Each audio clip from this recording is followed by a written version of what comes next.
In the middle of the 14th century, something terrifying swept across Europe. People went to sleep healthy and never woke up. A sudden fever would appear. Pain would spread through the body. Dark, painful swellings formed on the neck and under the arms. Within days, sometimes within hours, entire households were gone. Church bells rang so often that cities stopped counting the dead. Graveyards filled beyond their limits. Markets emptied. Streets fell silent. And everywhere, the same desperate question was whispered: was this the end of the world?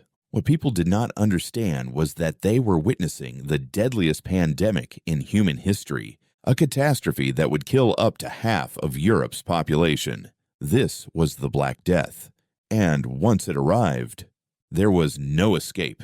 To understand why the disaster was so devastating, we must first look at the world before it. The early 1400s were not an age of darkness. They were a time of growth and confidence. Europe was more connected than ever before. Cities like Paris, Florence, Venice, and London were crowded centers of trade and culture. Merchants carried silk from China, spices from India, and gold from Africa. Thanks to the vast Mongol Empire, trade routes stretched across continents in relative safety. It was a world full of movement, commerce, and optimism. But that same interconnected world was about to become a highway for death. The true origin of the plague lay far to the east. In the grasslands of Central Asia, a deadly bacterium had existed for centuries. Its name was Yersinia pestis. It lived among wild rodents and the fleas that fed on them.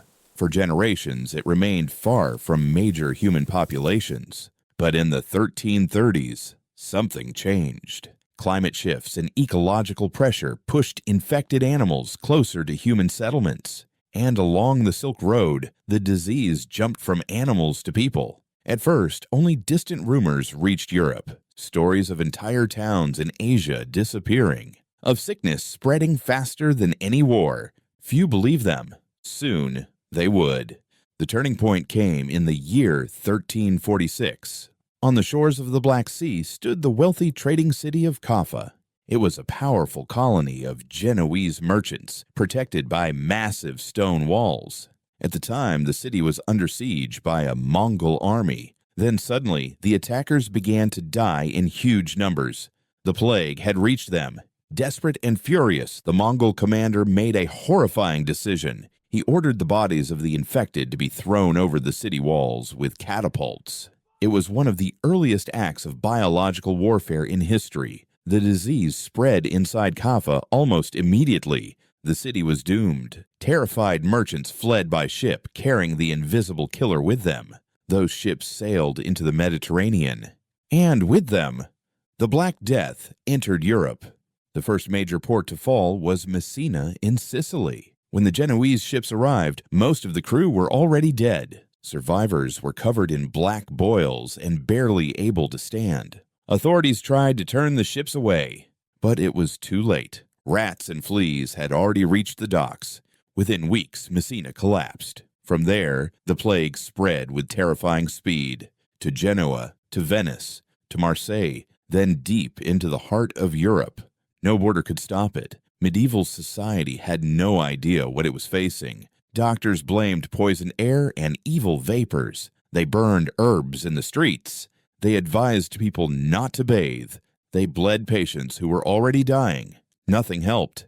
Every attempt to fight the disease only seemed to make it worse. As the plague reached great cities like Florence, Paris, and London, social order began to break. Parents abandoned children. Neighbors refused to help neighbors. Shops closed. Courts stopped working. The sound of daily life disappeared, replaced by the constant tolling of funeral bells. Soon, even the bells were silenced, because there was no one left to ring them. Mass graves became common. The living could barely keep up with the dead.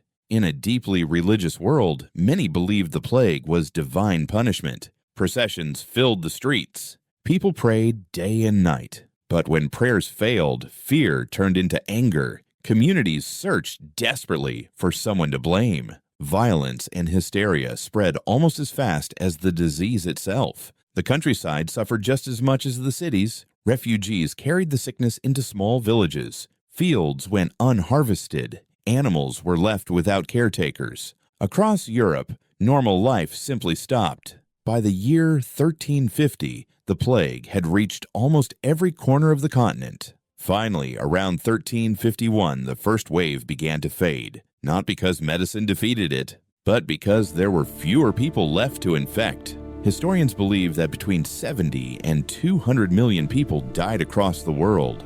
In Europe alone, perhaps half the population was gone. When the nightmare ended, Europe was transformed. There were fewer workers than ever before. For the first time in centuries, ordinary laborers gained power. Wages rose. Old feudal systems weakened. Society began to change. Art and culture became obsessed with death and the fragility of life. The medieval world had been shaken to its core. The Black Death was more than a disease. It was a turning point in history. It showed how vulnerable even the greatest civilizations can be, and it reshaped Europe in ways that still affect us today. For hundreds of years, it felt like a distant medieval horror. But fear of infection, empty streets, a world brought to a halt. Does that really sound like ancient history? The plague tested humanity once, and history has a way of testing us again. I'm Tim, watching the past so we can understand the present, and together, we keep history reborn.